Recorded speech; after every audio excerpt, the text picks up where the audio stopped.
আসসালামু আলাইকুম সবাইকে। নতুন আরেকটি রেসিপি নিয়ে হাজির হয়ে গেলাম।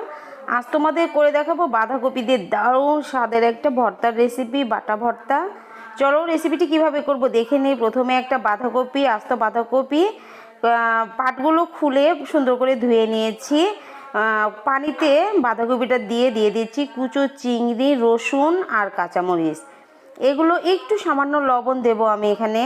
লবণ দিয়ে খুব ভালোভাবে ঢেকে সিদ্ধ করে নেব। সামান্য লবণ দিয়ে দিচ্ছি, লবণ দিয়ে ঢেকে ঢেকে সিদ্ধ করে নেব।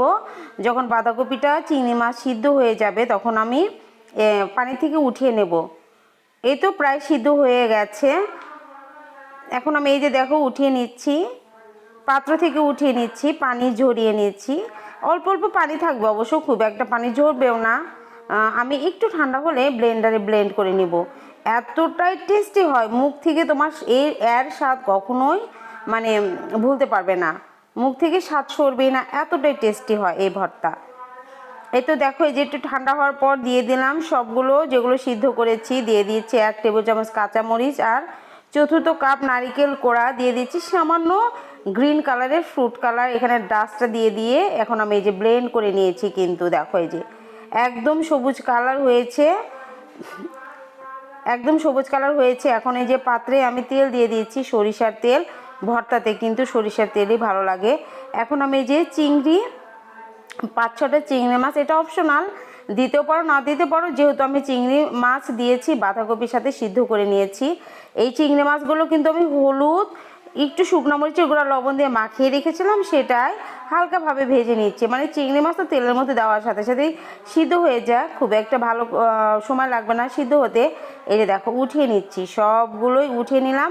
এখন এই তেলেই আমি দিয়ে দিচ্ছি শুকনো মরিচ, একটু ফ্লেভারটা ভালো আসার জন্য, খুব সুন্দর একটা ফ্লেভার আসার জন্য শুকনো মরিচ একটা দিয়ে দিলাম। দিয়ে এখন আমি এই যে বেটে যে নিয়েছিলাম, মানে ব্লেন্ড করে যে নিয়েছিলাম, এটা কিন্তু তোমরা শিল পাটায় বেটে নিতে পারো, কোনো সমস্যা নেই। যার যেভাবে মানে সুবিধা হয় সেভাবে বেটে নিতে পারো। আমি ব্লেন্ডারে করে নিয়েছি। দিয়ে দিচ্ছি সামান্য একটু লবণ। সিদ্ধর সময় যেহেতু লবণ দিয়েছি, লবণটা পানির সাথে চলে গিয়েছে, আর একটু লবণ দিচ্ছি। লবণটা লাগলে আমি আরও দেবো, মুখের টেস্ট অনুযায়ী লবণটা দিতে হবে। দেখো এই যে একদম তখন থেকে কিন্তু নেড়েই যাচ্ছি, তেলের সাথে একদম ভাজা ভাজা করে নিয়েছি।